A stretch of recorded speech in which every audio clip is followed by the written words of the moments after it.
On explique la nouvelle, on décortique l'information. Cube Radio. Cube Radio. En direct à LCN. 14h30, très exactement. Yasmine Abdel-Fadel est avec nous. Bon après-midi, Yasmine. Bon après-midi, Julie. On va se parler de la présidente de la FTQ, Magali Picard, qui est partie hier pour Dubaï, pour la COP28, qui doit commencer ce jeudi. Puis devant le tollé que ça a suscité, son départ, étant donné qu'évidemment, il y a les négociations dans le secteur public, la FTQ fait partie du Front commun. Elle a décidé de revenir au Québec et la FTQ a publié ceci sur leur page Facebook. On va l'écouter ensemble. Je vous annonce que je reviens cette nuit. Je serai à Montréal demain matin, mercredi à 6h30. Vous savez, on travaille beaucoup avec Teams, donc c'est ce que j'avais prévu de faire cette semaine.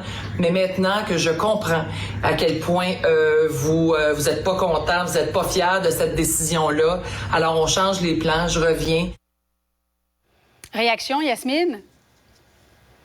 C'est pas tant parce que on n'est pas content ou que les travailleurs sont pas contents qu'il fallait revenir. C'est qu'il fallait pas y aller au tout début. Initialement, il aurait fallu écarter cette idée-là maintenant qu'on était en train d'annoncer des grèves. Imagine, Julie, le même jour où on annonce que des parents vont devoir rester avec leurs enfants confinés entre le 8 et le 14, où est une des représentants de ce Front commun?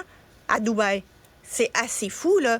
Moi, je ne comprends pas quel est le processus intellectuel ayant mené à trouver que le déplacement à Dubaï était une bonne idée.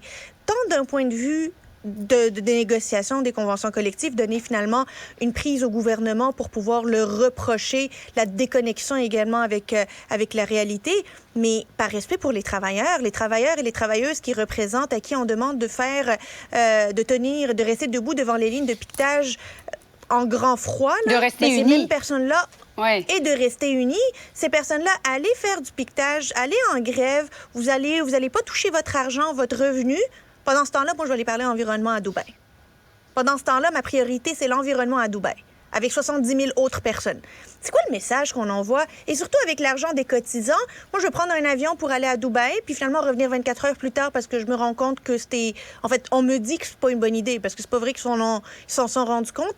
On l'a appris, cette nouvelle-là, parce que c'est la FTQ qui a émis un communiqué de presse. Là. C'était pas caché. Là. Ils étaient fiers de dire on a une grosse délégation de la FTQ qui s'en va à Dubaï pour la COP28. Puis là, tu regardes ça, puis tu regardes la date, puis là, tu dis c'est pas possible, ça doit dater d'une autre année. Là, tu dis non, c'est pour aujourd'hui, c'est pour maintenant, alors qu'on nous annonce des grèves, alors qu'il y a du monde dans la rue, alors qu'il y a des enfants qui n'ont pas cours, alors qu'il y a des chirurgies qui sont annulées. Je pense que c'est la pire décision que pouvait prendre la FTQ actuellement parce qu'ils ont nui non seulement à leurs travailleurs, ils ont nui à leur crédibilité, ils ont nui au Front commun et ils ont porté un sacré coup à cette mobilisation citoyenne qui les soutenait jusqu'à date. Bon, et il faut avouer, à moitié pardonner, Yasmine, ou pas du tout pardonner?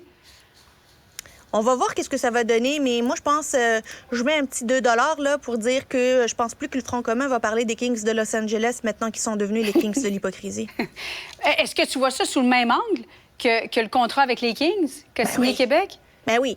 C'est manque de jugement, ne pas prévoir la réaction du monde, penser que c'est une bonne idée puis l'annoncer comme ça, ouvertement, en pensant que tout le monde allait t'appuyer puis t'applaudir. Puis finalement, le boomerang qui t'arrive direct d'en face. C'est exactement ça. Puis pour moi, là, c'est comme un partout, on recommence à zéro. On parlera plus des Kings de Los Angeles, puis on parlera plus des Kings de l'hypocrisie syndicale. Donc, c'est quoi? C'est 1-1, finalement?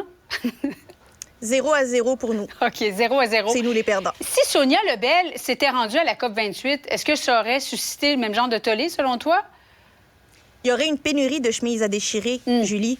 Il n'y en aurait plus de chemises. Les syndicats les auraient toutes achetées pour les déchirer devant toutes les caméras puis dire à quel point le gouvernement est déconnecté de la réalité, à quel point le gouvernement il est là avec les plus riches, avec les élites, puis qui font ça sur le dos des travailleurs et des travailleuses, nos anges gardiens qui tiennent nos systèmes à bout de bras.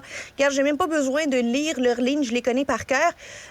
Heureusement que c'était pas Sonia Lebel, parce qu'honnêtement, là, il y aurait bien des hommes qui trouveraient pas quoi porter parce qu'on aurait déchiré leurs chemises. Yasmine Abdel-Fadel, merci beaucoup, Yasmine. Bon après-midi à toi. Merci. Au revoir.